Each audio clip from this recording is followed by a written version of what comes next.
26খন ৰাজহ গাঁৱৰ ৰাইজে জুতি ল'লে বিবিধ থলুৱা ব্যঞ্জনৰ নখোৱা পৰ্বত স্থানীয় খেতিয়কৰ দ্বাৰা উৎপাদিত থলুৱা শাক পাচলিৰ জুতি ল'লে অঞ্চলটোৰ ৰাইজে লগতে উপস্থিত থাকে ধৰ্মানুষ্ঠানখনৰ সৈতে জড়িত কেইবাজনো অতিথি।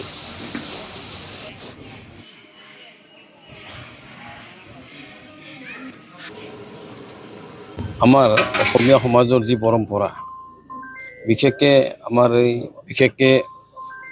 ছিজন গ্ৰাম অঞ্চলকে আদি কৰি এই বৃহত্তৰ এলেকাটোত এই পৰম্পৰাটো চলি থাকে।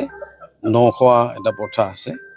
আমাৰ খেতিয়ক ৰাইজ বেছিভাগ এই অঞ্চলত খেতিয়ক ৰাইজে যেতিয়া পথাৰৰ পৰা ধান চপাই আনে নিজে সেই ধান প্ৰথমতে খোৱাৰ আগতে বা চাউল বনাই ভাত খোৱাৰ আগতে প্ৰথমতে আমাৰ যি আৰাধ্য দেৱতা তাক আমি এইটো যাচো।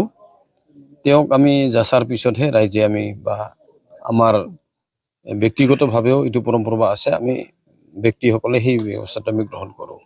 গতিকে তাকে উপলক্ষ কৰি আজি বছৰ বছৰ ধৰি এই অঞ্চলৰ ৰাইজে আমাৰ ৰামপ্ৰভু মন্দিৰ শ্ৰীচৰণত এই বিশেষকৈ নখোৱাৰ যিটো আয়োজন সেইটো কৰি থাকে আৰু আজিও তাৰে এই নখোৱাৰ ব্যৱস্থা ইয়াত আয়োজন কৰিছে আৰু ৰাইজে সমবেত হৈ বিশেষকৈ কিছু এই অঞ্চলৰ মাননীয় বয়োজ্যেষ্ঠ ব্যক্তিসকলক মাতি তেখেতসকলকো এসাঁজ নখোৱাৰ নামত ইয়াত আমন্ত্ৰণ জনাইছে।